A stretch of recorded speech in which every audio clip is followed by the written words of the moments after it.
आप शादी में ज़रूर आना और हम आपका इंतज़ार भी करेंगे, क्योंकि सर आप अगर शादी में आए तो शादी की रौनक और भी बढ़ जाएगी। ये लीजिए। अनुष्का, ये कार्ड ना अपने पास रखो, क्योंकि गरीब लोगों की शादी में जाने का ना मुझे कोई शौक नहीं है, क्योंकि मेरे सामने ना तुम्हारी कोई औकात नहीं है। मैं इस कंपनी का मालिक और तुम इस कंपनी में काम करने वाली एक मामूली सी मैनेजर।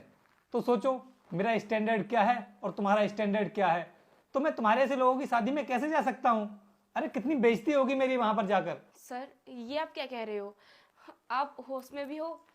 आप मुझसे किस तरीके से बात कर रहे हो? अरे ऐसा क्या बोल दिया मैंने? जो भी बोल रहा हूँ सही तो बोल रहा हूँ। मैं शादियों में जाता हूँ ना तो अपने स्टैंडर्ड के हिसाब से जाता हूँ। जो अमीर लोगों की शादियां होती हैं ना उनमें जाता हूँ मैं। तुम्हारे ऐसे गरीब लोगों की शादियों में जाकर के क्या करूंगा? सर मैं मानती हूँ कि आपके सामने मेरी कोई औकात नहीं है, लेकिन आप ये सब बोलकर मेरी बेइज्जती तो मत कीजिए।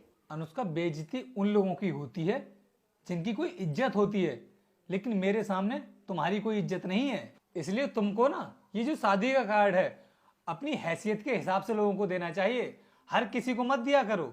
समझ गई सर, आप शादी में नहीं आएंगे, लेकिन सर मैं आपसे एक बात बोलूं, मुझे आपसे ये उम्मीद नहीं थी कि आप मेरे बारे में ये सब सोचते हो।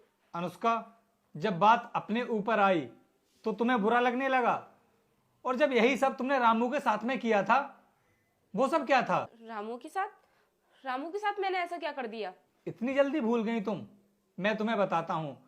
कल रामू तुम्हें अपनी बहन की शादी का कार्ड देने के लिए आया था। दिया था ना रामू ने तुम्हें अपनी बहन की शादी का कार्ड? हाँ सर, आया था। तो तुमने उस कार्ड का क्या किया? तुमने उस कार्ड को उठा करके डस्टबिन में डाल दिया। अनुष्का, शादी के कार्ड की जगह डस्टबिन में नहीं होती है। वो कितनी उम्मीद के साथ में तुम्हें शादी का कार्ड देने के लिए आया था, जिससे कि तुम उसकी बहन की शादी में आओगी। अगर तुम्हें उसकी बहन की शादी में नहीं जाना था तो कम से कम उस कार्ड को तो डस्टबिन में नहीं डालती, क्योंकि अनुष्का शादी के कार्ड पर देवी देवताओं की फोटो भी होती है, और वो सब तुम डस्टबिन में डालोगी तो इसका मतलब तुम भगवान जी का भी अपमान कर रही हो। मुझे रामू के साथ ऐसा नहीं करना चाहिए था, और मैं आपसे वादा करती हूँ कि आगे से कभी किसी के साथ ऐसा नहीं करूंगी। देखो अनुष्का, मेरा भी कोई इरादा नहीं था तुम्हें नीचा दिखाने का। तुमने उसके साथ में ऐसा किया और तुम्हें सबक सिखाने के लिए ही मुझे ये सब करना पड़ा। और इत्तेफाक की बात देखो कि तुम भी मुझे अपने कजिन की शादी का कार्ड देने के लिए आ गई। अगर तुम ऐसा नहीं करती तो शायद तुम्हारी समझ में ये सब नहीं आता। अगर मैं तुम्हारे साथ ये सब नहीं करता तो शायद तुम्हारी समझ में कभी नहीं आता। लाओ ये कार्ड मुझे दो। ये लीजिए सर। ठीक है, मैं जरूर आऊंगा। Thank you so much sir. चलो ठीक है, तुम अपना काम करो, मैं चलता हूँ।